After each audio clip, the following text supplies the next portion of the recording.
And when your Formula One cars qualify 18th and 20th for the penultimate round of the season, you might come away from that session and think, we need a distraction. What better distraction if you're McLaren than to announce that Fernando Alonso is going back to the Indy 500 next year? We were hoping it was coming, we were suspecting it was coming, it's now official. He'll be racing at Indy. We think as a one-off for now, he's not doing the full season, and he'll be there with McLaren Racing. That'll be the team name this time. I've got our US racing expert Tom Errington with me to talk about this, and we've got F1 racing editor Ben Anderson to discuss it as well. Tom, we'll come to you first. Alonso did so well at Indy in 2017. Is it realistic to expect him to go back and at least match that and even surpass it? I mean, it's going to be a lot more difficult this year. He's had one test of the new car, so he's got a little bit of feel for it, but it's on a road course. That's a very different experience altogether. So he's got to come back, kind of go through exactly the same thing he did again, a car that behaves totally different to what he's used to, and he's going to have to build up again. Okay, he's got the benefit this time of he knows how the month of May works now, all the little bits and pieces that you wouldn't expect. I mean, using last year as an example, take two teams in Rahal, Schmidt-Peterson. Rahal knew from the start they'd got it wrong. They spent nearly a week trying to get on top of that. Schmidt-Peterson got it wrong and thought, well, we'll just sort this out, it'll happen. Come to the actual race, one team moved forward, one didn't, and there's not much of a competition to guess which one that was. So he's going to have to do exactly the same sort of thing again. Probably again, going off a deleted tweet, maybe some Andretti help as well, considering their recent form at Indy, that's going to help as well, but it's going to be a very different experience this time. Yeah, because we saw at last year's Indy 500 that the car drives completely differently and races very differently to the almost pack racing that we saw when Alonso was there with the old generation car. So he's probably going to have a completely different race to get his head around as well. And they're making changes for next year, aren't they? Yeah, I mean, he went from a pack race this time to a race that was basically single file. And we saw drivers like Sebastian Bourdais, who's been there so many times, so experienced, having an undescribable sort of spin where afterwards all the drivers sort of think we can't work out why this car has spun into the wall and what's happened to us. So that's led IndyCar to go back to drawing board a little bit. There was a lot of pressure on them to increase downforce for the race, which they didn't do, which I think was the wrong call. They reacted to that now. They changed a bit of setup. They've had Scott Dixon and Will Power drive around a bit. So probably going to get more back towards the pack race that Alonso had, but I don't think you end up fully back at that because the whole point of this car is not to be downforce band-aid where anyone can drive it. It's meant to be difficult. You're meant to hustle it. So it's still going to be different, but it might be a little bit more familiar than he might have expected it to be. Ben, there's no question that when Alonso went to Indy in 2017, he immersed himself in it. He took it very seriously. He devoted as much time as possible to it, but he still had to do it around a full-time F1 programme. He hasn't got that next year. He has got his Toyota WEC commitments, but do you think he'll be able to devote even more time to it this time? Yeah, he should be able to. As you say, he hasn't got Formula One to worry about. We know Alonso's a methodical preparation guy. He will study everything he needs to.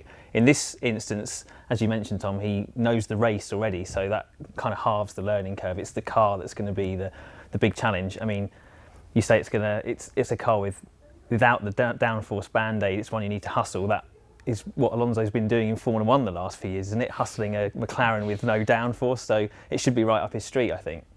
Now, Tom, you mentioned there the deleted tweet from a well-known former IndyCar racer and now team boss. You can probably guess who that is, and with the power of Google, even though it's been deleted, I'm sure people can still find it. But what we've heard is McLaren Racing this time, and if there's going to be a tie-up with an IndyCar team, maybe an obvious IndyCar team, will it be different to what we saw before? Yeah, I think so. I think they've made a big point of saying it's a separate entity, calling it McLaren Racing. It appears to be more than just a banner this time. So by the sounds of it, we're going to get some proper McLaren staff there.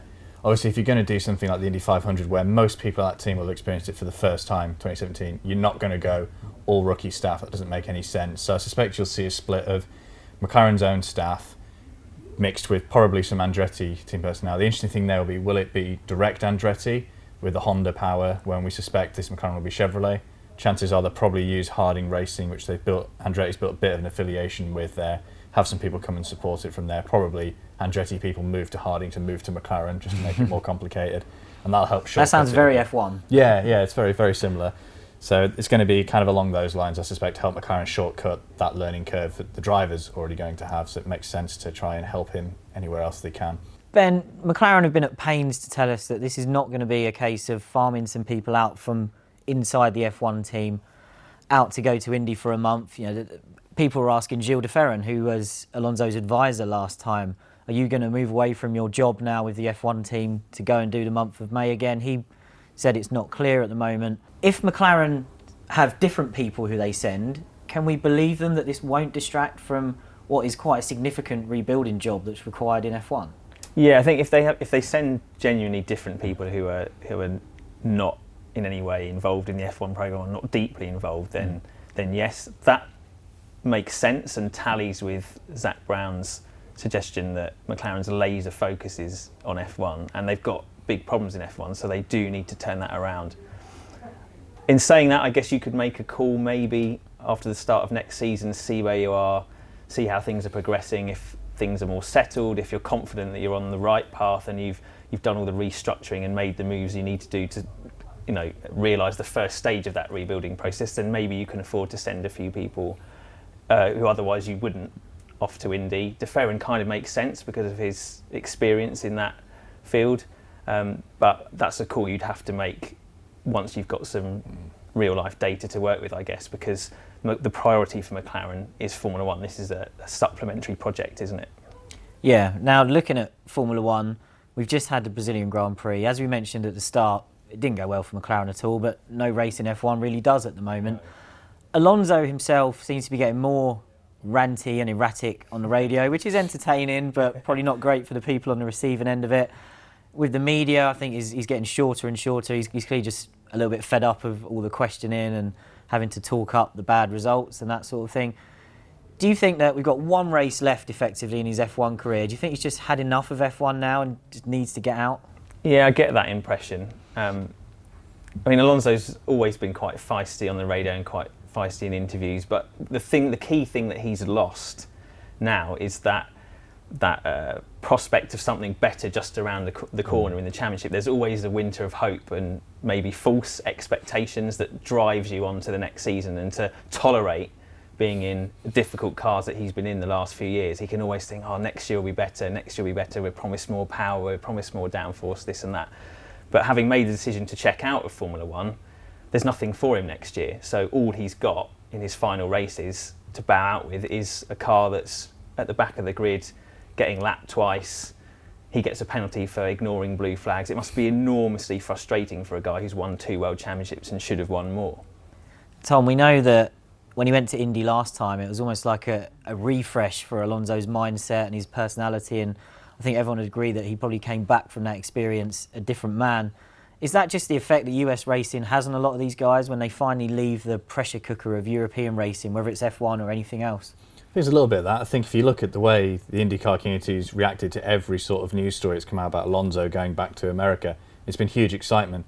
When he got to the Brickyard, it could be quite overwhelming when you're used to an F1 atmosphere where there's very strict, here's when you do autographs, here's when you do media, and going somewhere it's a bit more of a free-for-all. He seemed to really embrace that, to the point there was quite a few times he was saying this would never work in F1, and he seemed to embrace that a lot, so it must have been enormously refreshing. But I suspect the biggest factor of all was driving a car that was actually competitive and he could do something with, and it all takes on. If he'd gone there and found out that he was driving a dog over there as well, I suspect he wouldn't have been as excited. Yeah, that's the key thing, isn't it? Alonso, whatever he says about the predictability of Formula 1, he craves winning and being competitive, and he just hasn't had that for so long in Formula 1, and that's why he's so frustrated in the final races and why he's having these increasing outbursts. So hopefully his future projects will give him what he needs. Yeah, we saw that at Le Mans as well, didn't we? When you talked to the Toyota drivers who've worked with him, they all say he's one of the lads. The atmosphere there, he's very different as well. So clearly the competitive car is the biggest element for him. The rest comes afterwards.